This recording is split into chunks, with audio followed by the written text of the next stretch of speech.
Carlos Nelson with Cascade Media Group, and tonight we're on our What's Up Kansas City channel, and we're going to be interviewing someone I met when I first started doing, I think this was back in '08 at the Kansas City Public Library, Miss Rhodes Dyson. Since then, she's moved on to the nation's capital, and want to have a conversation about what she's been up to, and let our audience know who she is. She's one of our urban professionals. Welcome to the show, Carol. Thank you for inviting me, Carlos. I'm pleased to be here. It's been a long time since I really had any connection with Kansas City.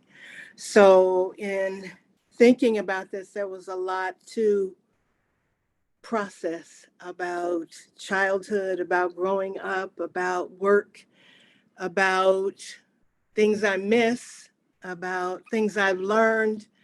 You know, there's just a lot to process as being a child of Kansas City. Parents, Roland Rhodes Sr. and Jacqueline Rhodes. My father worked at Lake City Army Ammunition Plant and had a high school education. Went to Lincoln High School. I graduated from Lincoln High School. My mother was a teacher.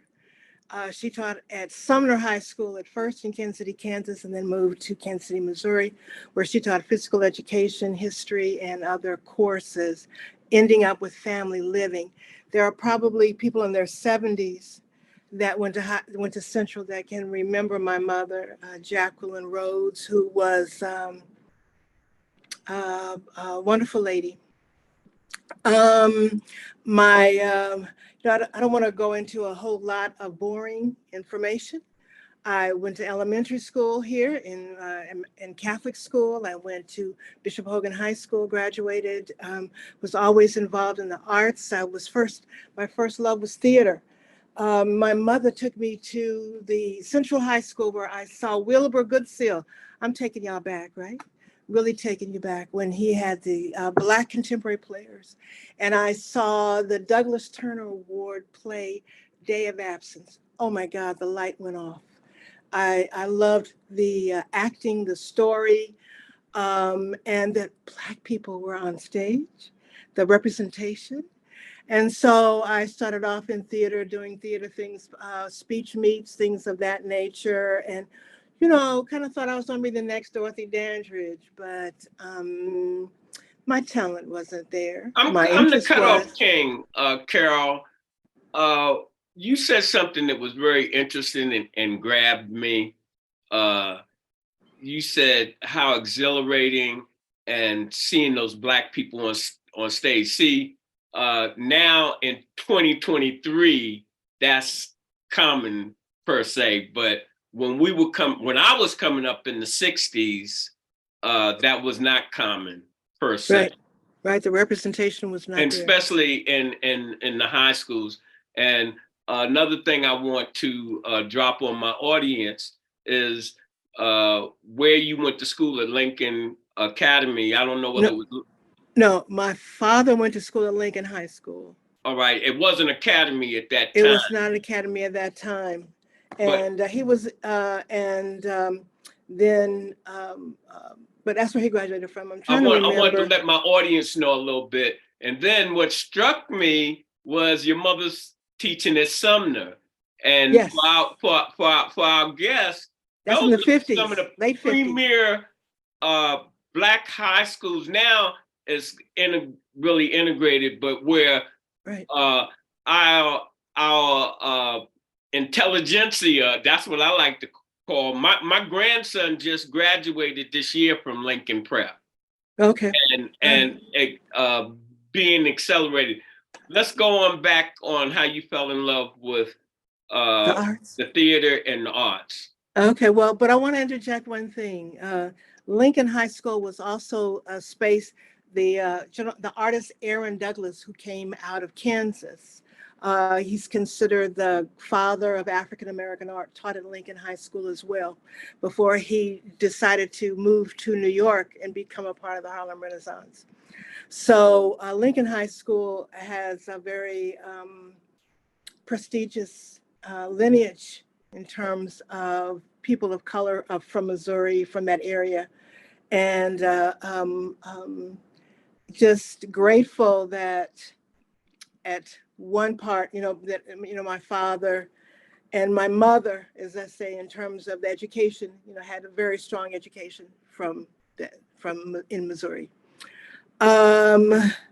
So you said my love of the arts. Oh yes, the theater at Central High School, when they performed Day of Absence, it turned my head. And I started reading all these African American plays. That was the time with Ed Bullins and Douglas Turner Ward. And I'm just thinking about some of the other Black playwrights that were coming up. As I said, I really thought about theater, but, again, my interest and my skills were just a little bit different. So I ended up backing into, I'm really jumping years. I ended up backing into architecture and design. I worked for Howard Needles. I first worked for North Colbert and Fields, the law firm, and for Basil North, Taylor Fields, and Richard Colbert, who I believe is now deceased. And I took paralegal courses, but I also knew that I wanted to grow. And I took a position with Howard Needles, Tamman and Bergendorf. I'm so grateful I can remember some of this. There, I really got introduced to the whole idea of city planning and architecture. And I had one of the architects say to me, "Oh, why don't you go and design how you want this ladies' room to look?" And they would spend time with me, walking back with me. What do you see? How do you see this?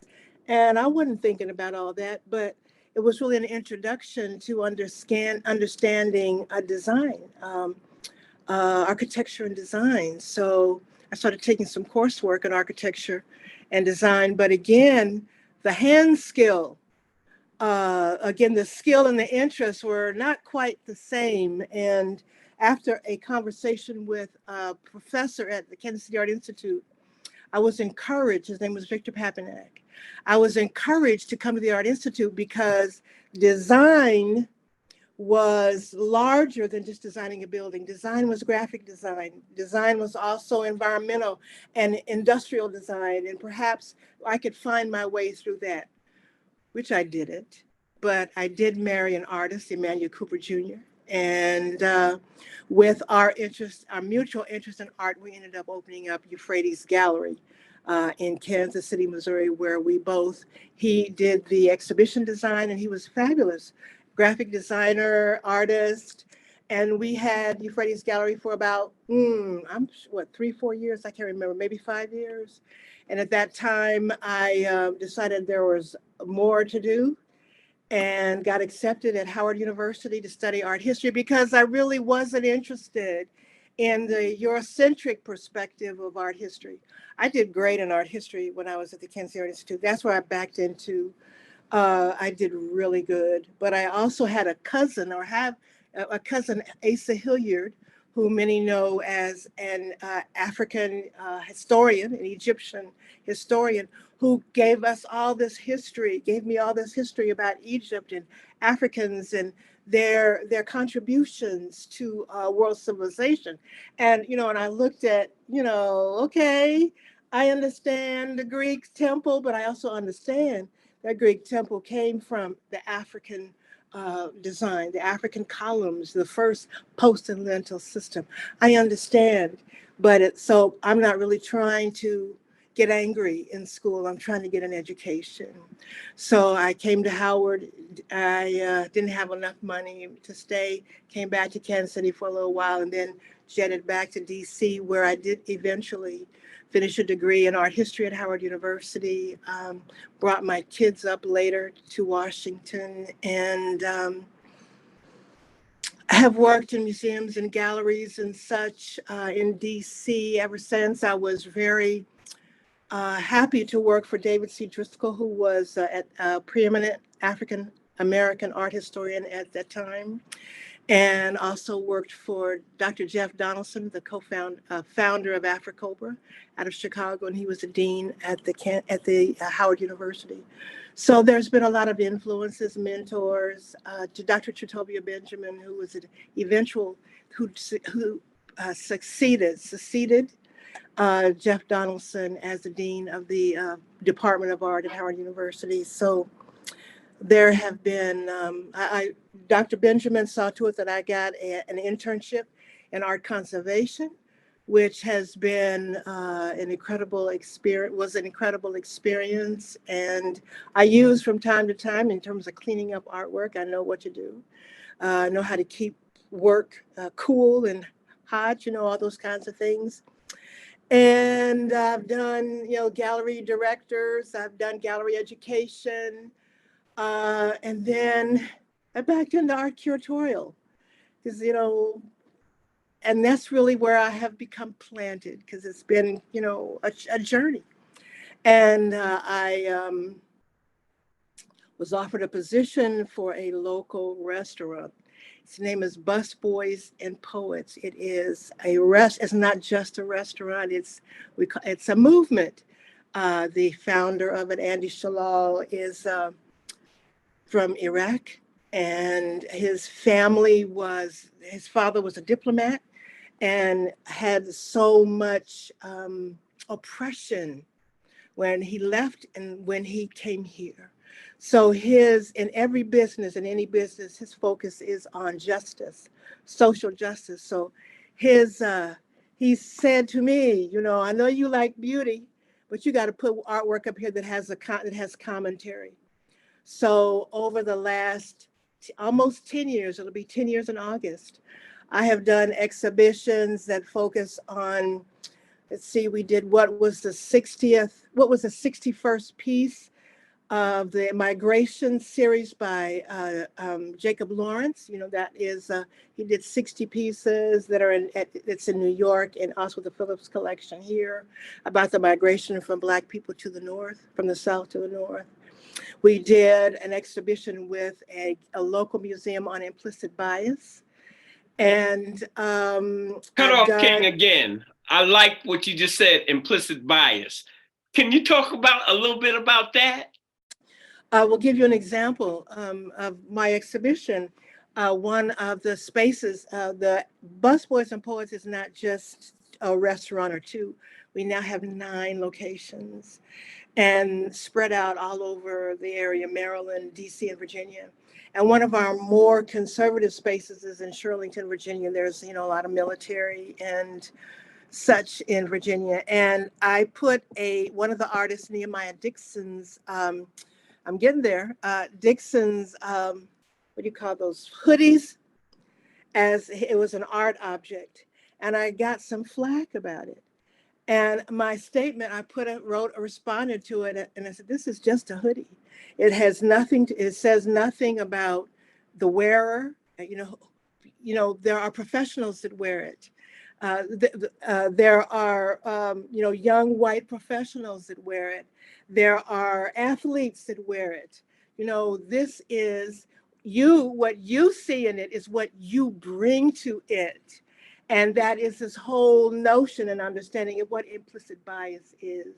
Is that as a subject, it's really free, but it is what it is. But you bring the accoutrements to it. So they never said anything else. I didn't take it down.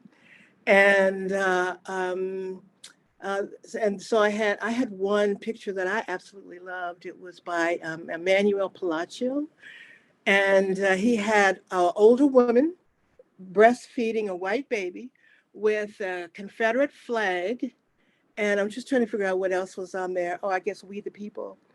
And I was like, boy, it was Andy, and I put it promise. See, I'm crazy. Some of the stuff I have done could be controversial, but in DC and for Busboys, it's part of who we are. And big, huge, prominent, as you first walk in 14th Avenue, and I got so many positive comments about it because it was, truth. Black women taking care of Black children and the racism behind it, and the Confederate flag, and so as I said, I've been working there as and it's not full-time work. It is a contract as a consultant. And that keeps me very busy. And I also do art talks with them. I talk with all the artists that come through, as well as people that are doing trends in art. I have conversations with them. Are you doing anything, cut off King again, are you doing anything with the high schools or grade schools? And that's one question. And do you feel that our community is tapped in to art history, our art history? See, a lot of that stuff makes me angry. You earlier you said that like you let it go, and you per se, because when I see a lot of the depictions, you familiar with the Schomburg Museum, Yep. and when you see some of the things that took place and what have you, kind of makes me hot up under the collar. I like your attitude, but how do you feel our kids knowing that part of their history, the creative part of their history, and do you engage in any of that dialogue with our youngsters? In terms of, let's start with high schools. I currently have an exhibition up in the Baltimore location of students, high school students, from a Carver Vocational Technical Center and its creative expressions. I've often done exhibitions with high school students. We used to do an annual exhibition with the DC public schools, and where we would honor the students and they would get monies. Now, in terms of having lectures, I think that the presentations that I would do in terms of the monthly art talk or art on the line focused on people that exhibited at Busboys, and we have a diverse population. I've had, Latino, African American women artists that talk extensively about their work. So there is, I tend to. That's the beauty of Busboys is that I keep it all. I'm getting ready to do an exhibition with Iranian artists, displaced artists trying to raise money for the situation in Iran and women in Iran. I have exhibitions on from Syria, African. As I say, it's just very diverse, and I promote it through the art talks. But in terms of really going into art history, now that is what I'm currently doing. I teach as an adjunct at Howard University, and I work with young people that are they are taking the class, but they're non-majors. So a lot of these are chemistry students and physical education students, and I really try to integrate the story of art with giving it a foundation. That's where it all begins. Grounding in African, because that's what I did. I said, look, I know your book starts here, but I said, I'm gonna start another spot because, we're decolonizing art history as now as well. So, and that's the interesting thing in some of these newer books, they have the art of Africa and they have women's art, but it's kind of a separate chapter. But we're here, I think, especially in the DC area, when you go to museums, ain't no separate rooms no more. You go to the National Museum of American Art, it's everybody in there. You do have the National African American Museum, but again, there is, and you have the American Indian, the Native American Museum, but there's more diversity in all things. The National Gallery, my God. What it was 10 years ago is not what it is today. Again, representing and honoring the diversity that we have in this country. I'd like you, this picture that's behind you in the background, that I can't take my eye off that crap. Okay. I wanted to know who is that, And Okay, I'm gonna have to walk did over there to it. Do you mind? Yeah, I don't remember please. everybody's offhand. Hold on just a moment. You can see more. I gotta go to another room. Let me see. I think his I put his information. It's a gentleman, and I don't have the title up there, but it's a gentleman. He's got another piece in here. Karen, I believe. Last name is Karen, and it is 3 Ys. And he is African American, but also his work focuses. And I'm sorry I couldn't give you the exact name, That's but all I right. can add that to. I can send it back to you so you'll know who it is. The 3 Wise Men. That right, the 3 Wise. Boy, that's a theme that is universal. It's universal.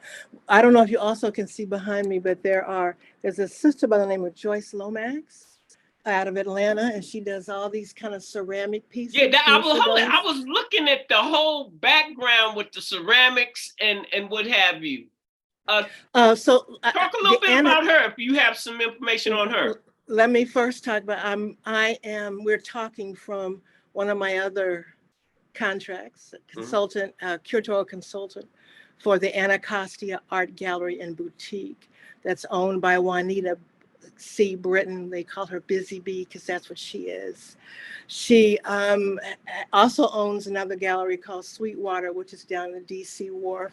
And the focus of these galleries is displaying art by African Americans and art of the diaspora. So what you see here are all of these creations, from visual art to utilitarian, to sheets, to other designs. I can't walk us around this because I'm using the computer. There's a sister out of New Jersey called Bucci who is fabulous. And in Juanita's travels, she has met, because she's traveled extensively. She's from Detroit,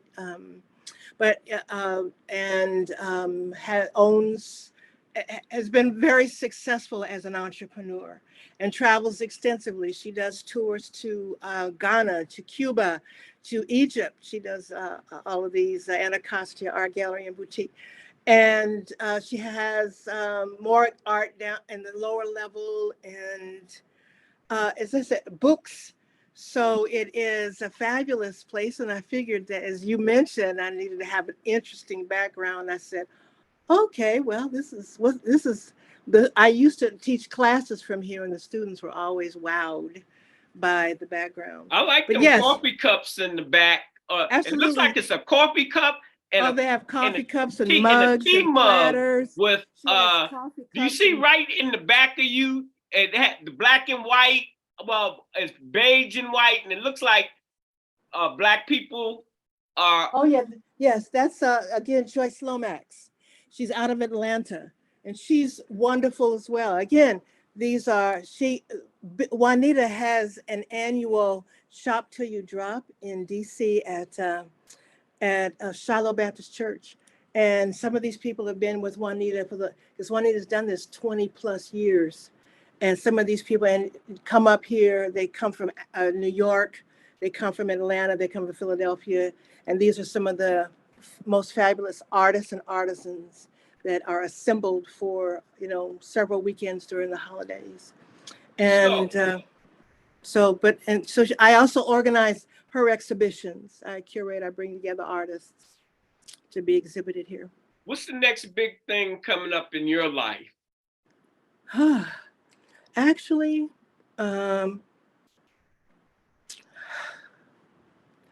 for me, the biggest thing now is really organizing curriculum. Art appreciation in terms of working with the students at Howard. I really enjoyed last semester because I had a group of really sharp. I was told not to expect much, but these kids were really sharp, and some of them really provided. They were great, and so next semester may be different. But I have a book, but again, trying to integrate not only the art appreciation in general, but also slipping in or having an understanding of African American art and the stories that it tells, the narratives that are in African American art and why they are important. You know, not only the paintings and drawings, but also the media, the films. Khalid Joseph, I'm trying to remember the gentleman that did the film Jar, Mm-hmm. and I'm sorry, I can't remember his last. Alfred Jar, I think that is his name. And I apologize for maybe not That's all remembering. right. Hold it. You giving me a schooling, and I'm thinking that you, my audience, are learning a little more about and would pay a little more attention to our history as it relates to art. So, So uh, so that's the biggest thing, is be able, because I've also been encouraged.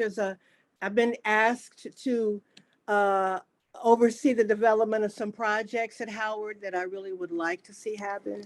One of them, I also oversee the art auction that they do during the Porter Colloquium, which is in the spring. The Porter Colloquium was named after James A. Porter, perhaps.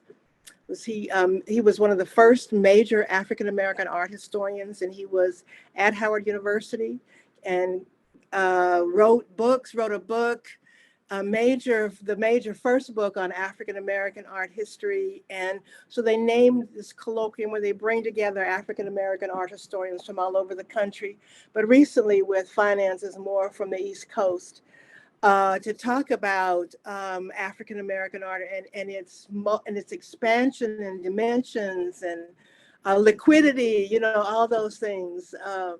And so we do an annual art auction by artists so that we can raise money to continue to have the Porter Colloquium. And I got some big ideas. I just So read or seen on. I go through so much crap.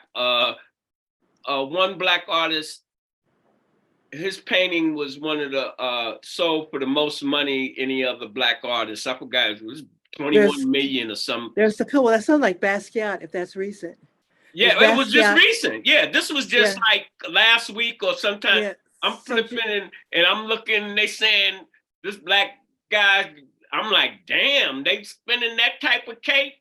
Oh, yeah. Normally, they it's European artists, but it seemed like they're paying a little more attention to Black artists. When I say paying attention, they always paid attention. Right. But there's paying more. For it. Right, they're more, you know, Basquiat is, you know, it's incredible. And out of New York, and his groundedness in terms of African American culture, because I know he was a DJ at one time. So there's so much to the story of Basquiat. And yes, there is a great deal of interest in African American art. You have the galleries, the auction houses, Swan galleries or Swan auctions. They are very prominent in terms of focusing on African American art. You know, of course, Christie's and Sotheby's, but Swan has a number of Swan, SWANN, does a lot in terms of auctioning African American art. Well, I'd like to, we're about to close this on out. What are some of the parting words that you would have to our audience? Our audience in general, then I want you to give a parting word for our young people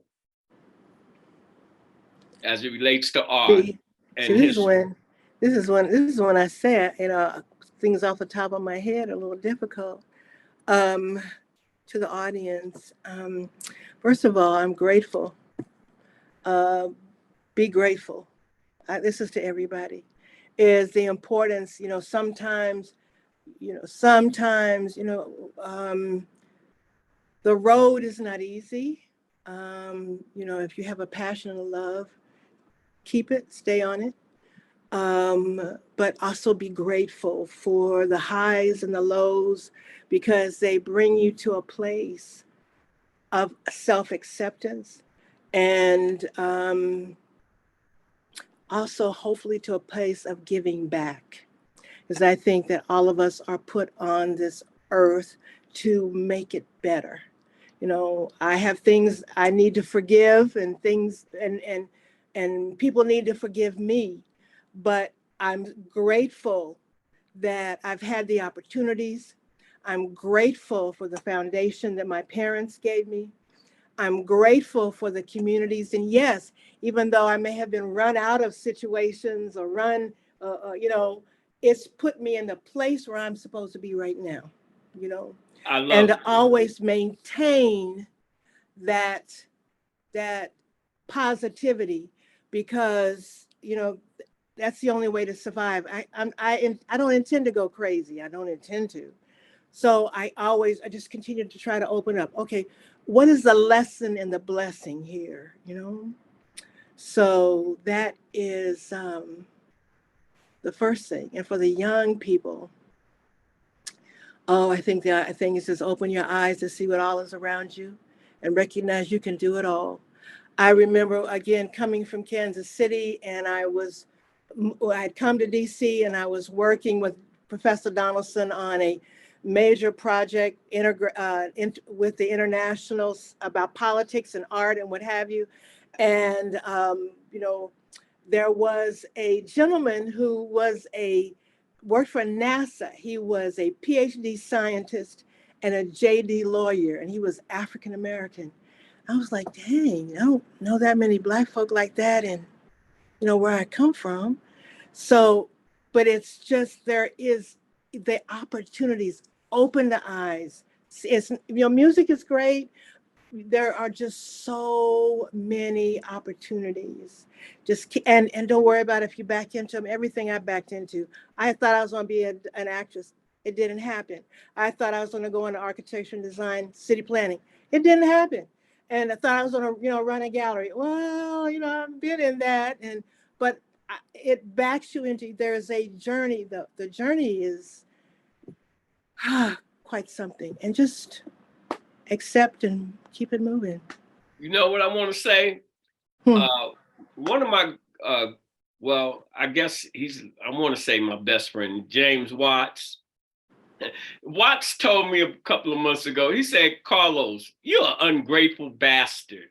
And that made me really think. I don't think I'm ungrateful, but boy, after him, when your people tell you the truth, per se, I was like, man, my whole attitude, be grateful for waking up.